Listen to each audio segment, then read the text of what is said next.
शिवाय। हर हर महादेव मित्रों, Shiv शक्तो home channel पे आप सबका हार्दिक स्वागत है। यदि चैनल पे नए हैं तो विनम्रता से निवेदन करूंगा कि चैनल को सब्सक्राइब कर लें ताकि हमारे द्वारा बनाई भी कोई भी वीडियो सबसे पहले आपको प्राप्त हो। वीडियो में दिखाई जाने वाली जानकारी यदि आपको अच्छी लगे तो ज़रूर चैनल को लाइक करें, शेयर करें, सब्सक्राइब करें। चैनल को जब आप सब्सक्राइब रखते हैं तो जो हमारी नित्य कोशिश है कि कोई ना कोई ज्ञान की चर्चा से जुड़ी हुई वीडियो जो है वो प्रतिदिन हमारी कोशिश होती है कि वो नए से नई ज्ञान की चर्चाएं आप तक लाई जाएं। तो जब चैनल को आप सब्सक्राइब रखते हैं तो फिर वो वीडियो आपको अपने आप ही प्राप्त हो जाती है। चैनल पे और भी बहुत सारी ज्ञानवर्धक वीडियोस हैं, आप उनका भी लाभ उठा सकते हैं। मित्रों, आज बात कर रहे हैं भगवान सूर्यदेव से जुड़े हुए उनके दो दिव्य पुत्रों के बारे में। और ये दिव्य पुत्र ऐसे हैं जो देवताओं के भी चिकित्सक यानी कि डॉक्टर्स कहे जाते हैं। तो सोच लीजिए कि कितने वो गुणवान होंगे जो देवताओं के भी चिकित्सक हैं। और ऋग्वेद में बहुत सारी ऋचाओं में उनका वर्णन होता है। और भगवान सूर्य जो एक तरह से ग्रहों के राजा हैं, एक बहुत बड़ा पदभार उनके पास में है, लेकिन जो उनके पुत्र भी हैं आगे, वो भी कम तेजवान नहीं है, प्रतापवान नहीं है। आज बात कर रहे हैं हम लोग अश्विनी कुमारों के बारे में। शायद आपने पहले भी नाम सुना होगा। एक भारत के बहुत फेमस क्रिकेटर का भी नाम मिलता जुलता अश्विनी से ही मिलता जुलता है। तो अश्विनी कुमार जो हैं वो दो देवताओं के भी शल्य चिकित्सक माने जाते हैं।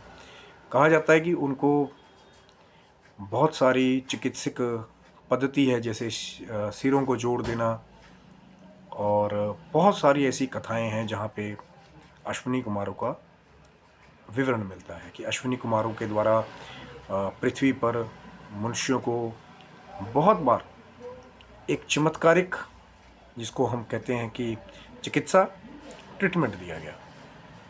और मेडिकल फील्ड में भगवान धन्वंतरी के साथ साथ बहुत सारी जगहों पर अश्विनी कुमारों की भी पूजा की जाती है। अश्विनी कुमार कहे जाते हैं कि उनके सिर जो हैं वो जैसे घोड़े का अश्व का शीश होता है, वैसे दोनों भाइयों के शीश हैं। और जो नीचे का जो धड़ है वो मनुष्य का है। और दिव्य स्वर्ण रथ पे सवार होकर के वो प्रभात काल में, कई जगह कहा जाता है, कई जगह कहा जाता है जब संध्या काल होने वाली है तो तारों की गणना के अनुसार उनका जो आवागमन है वो सोने के रथ पे बताया जाता है।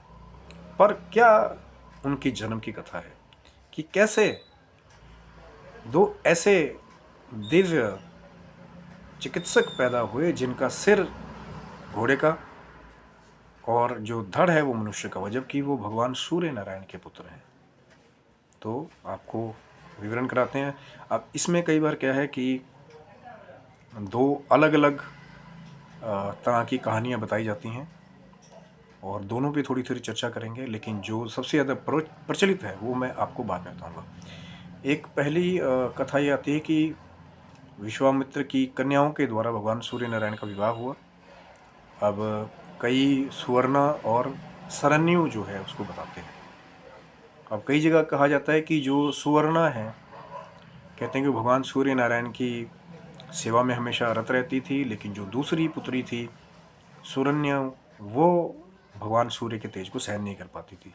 तो कहते हैं कि एक बार सुवर्णा ने सरन्यु को सूर्य लोक की व्यवस्था संभालने के लिए कहा और खुद तपस्या करने के लिए चली गई।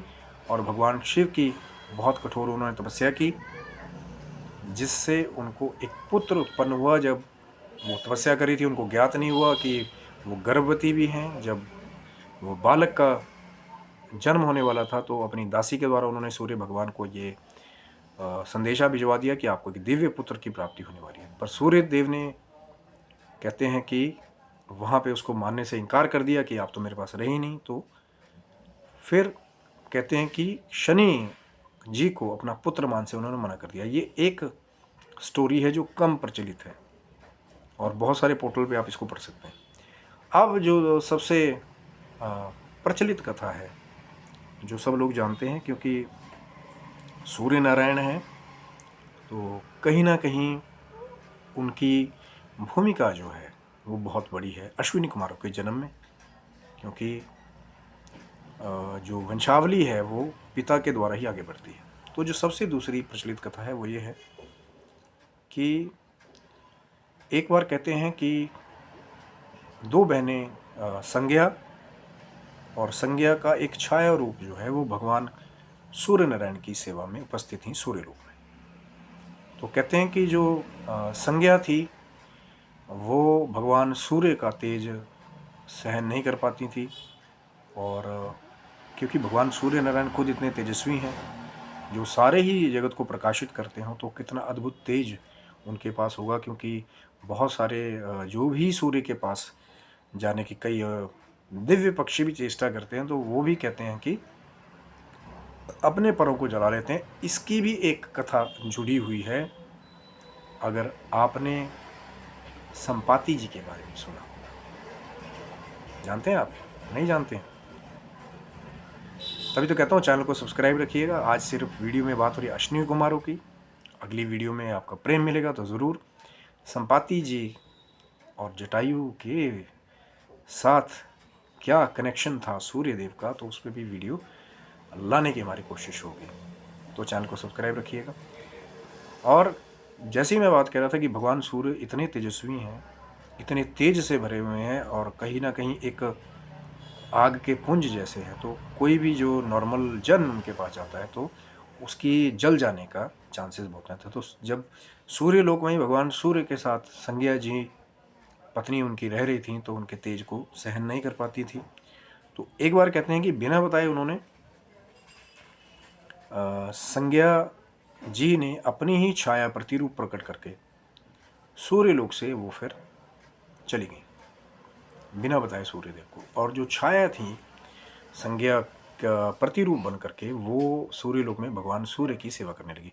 अब बहुत सारे जो सीरियल्स में, टीवी पर या बहुत सारे पोर्टल में यही कथा को ज़्यादा दिखाया जाता है कि जो शनिदेव हैं वो छाया और भगवान सूर्य के द्वारा उत्पन्न हुए हैं। और जो संज्ञा जो चली गई थी, उनकी जो पहली संतानें थी वो यम और यामिनी को, जिसको आज की डेट में आप यमुना रिवर कहते हैं, यम और यामिनी जो हैं वो संज्ञा के पहले बच्चे बताए जाते हैं। और जो छाया रूप वो छोड़ गई थी, इसी प्रचलित कथा से बाबा जो हमारे शनिदेव हैं उनको छाया पुत्र कहा जाता है।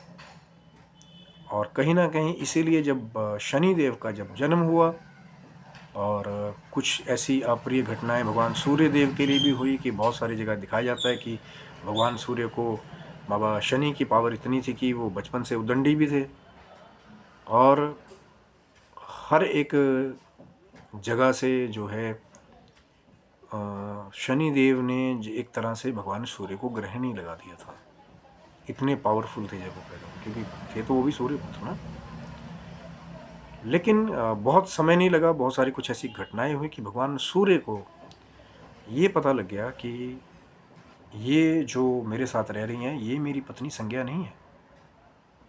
तो बहुत जोर देने पर जब उनको सत्य का बोध हुआ, तो फिर सूर्य नारायण निकल पड़े अपनी पत्नी संज्ञा की खोज में।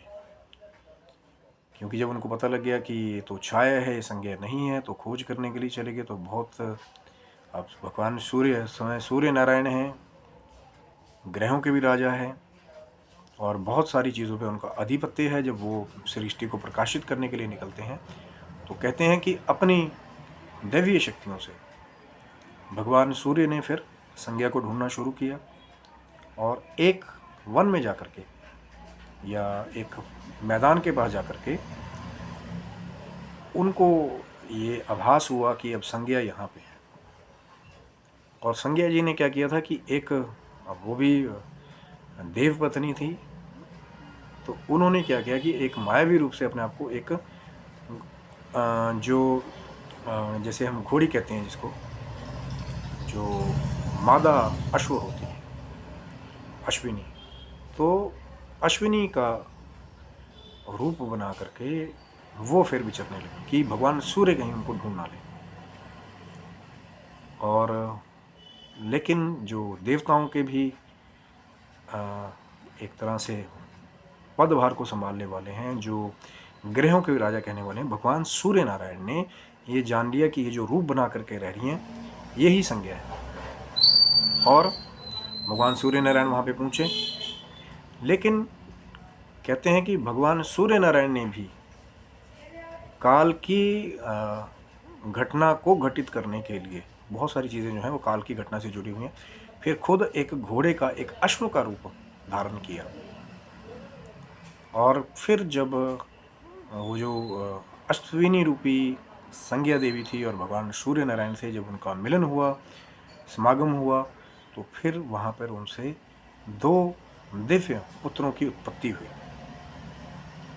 लेकिन उन पुत्रों का जो स्वरूप था वो बाकी नॉर्मल जन से थोड़ा सा अलग था, क्योंकि उन दोनों के जो शीश थे वो घोड़े के, अश्व के, और जो उनका तन था वो मनुष्य का था।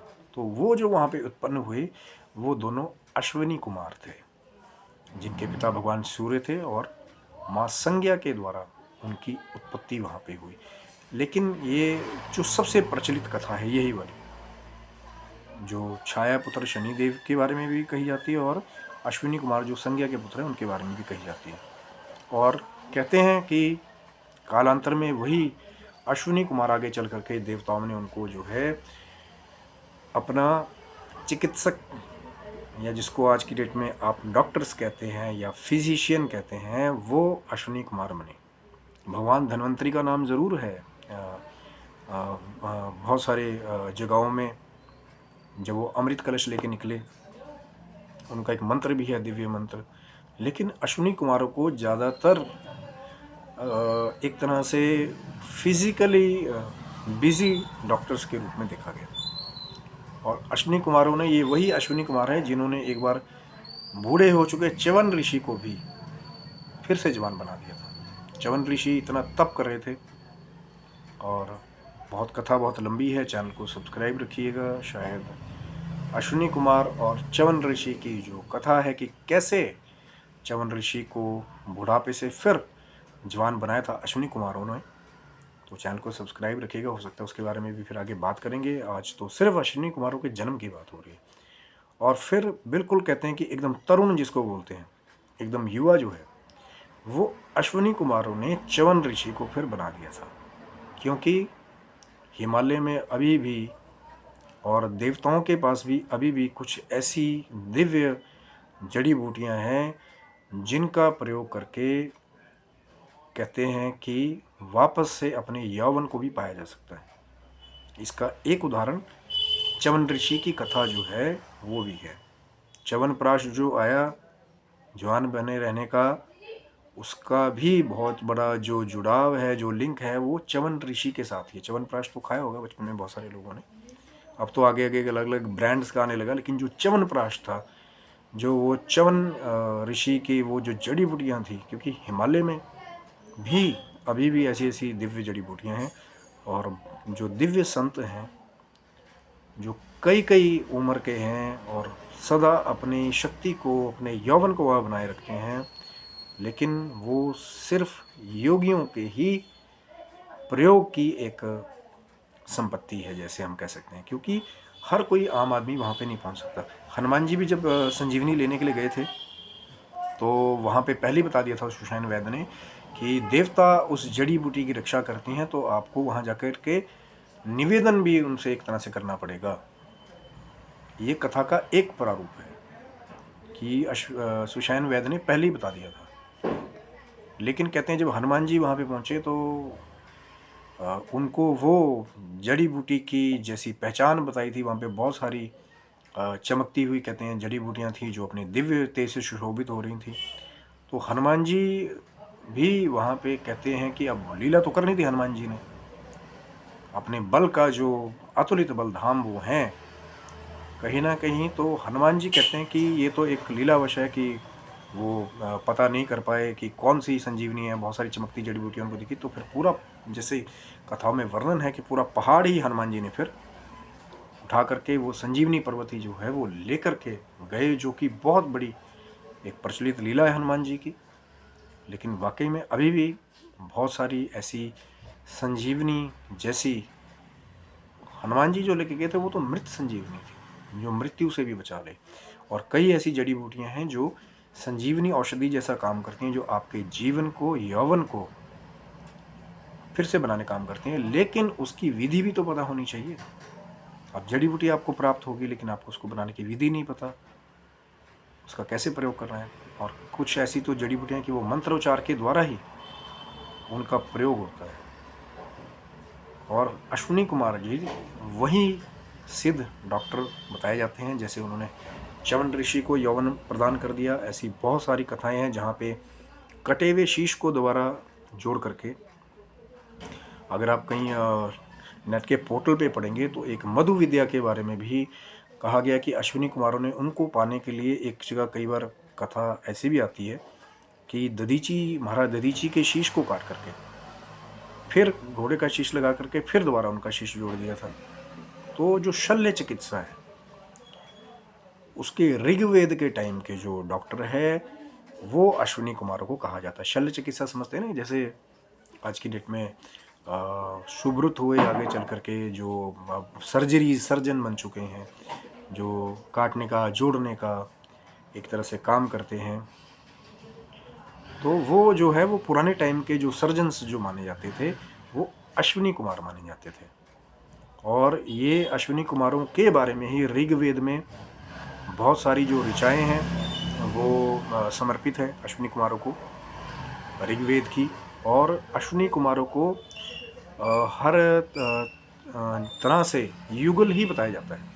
मतलब कि उनकी जो जवानी है, जो उनका जो यौवन है, वो हमेशा बना रहता है।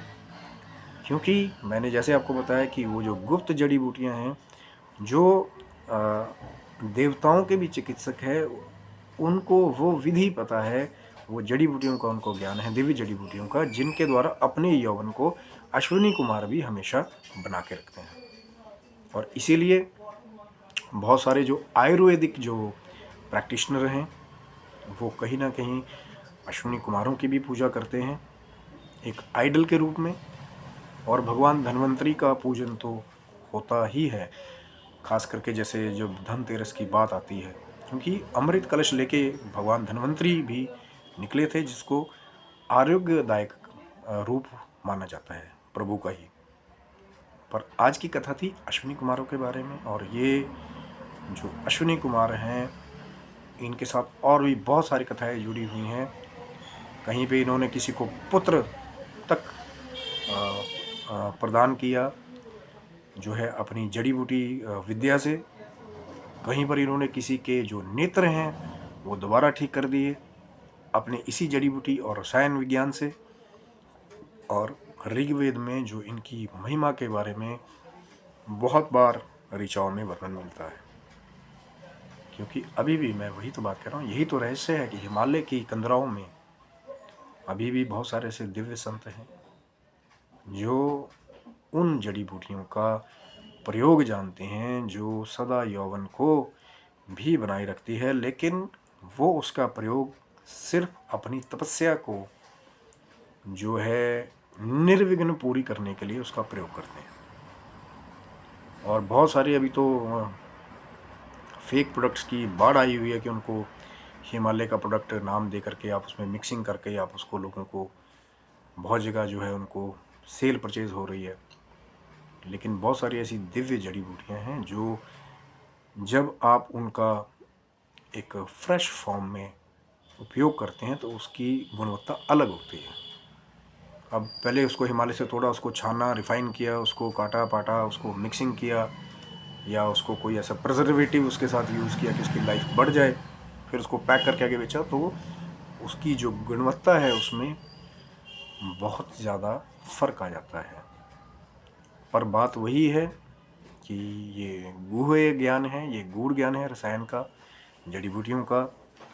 और जब कृपा हो जाएगी उस परमात्मा की, भगवान जो संसार के भी वैद्य कहे जाते हैं, भगवान शिव जी, माँ जगदम्बा की, तो फिर अपने आप ही विद्याएं जो हैं वो प्राप्त हो जाती हैं। और वो जो असली जो जड़ी बूटियां हैं उनके सही प्रारूप में, तो वो भी जब गुरु कृपा हो जाती है, उन संतों की कृपा हो जाती है, तो कई बार ऐसी ऐसी दिव्य चमत्कारिक चीज़ें आपके आगे आती हैं कि उसका वर्णन कर पाना सबके लिए कठिन है और कहीं न कहीं उसको छुपा के रखा जाता है कि गलत हाथों में वो चीज़ें ना पड़ जाए ताकि उनका गलत प्रयोग ना हो। तो ये थी मित्रों आज की वीडियो अश्विनी कुमार के जन्म के बारे में, जो हैं भगवान सूर्य नारायण के पुत्र, जिनका शीश घोड़े का और तन मनुष्य का है, और जो अपने सोने के रथ पे बैठ करके कभी कहते हैं प्रभात काल में या संध्या काल में जो है उनका आवागमन होता है।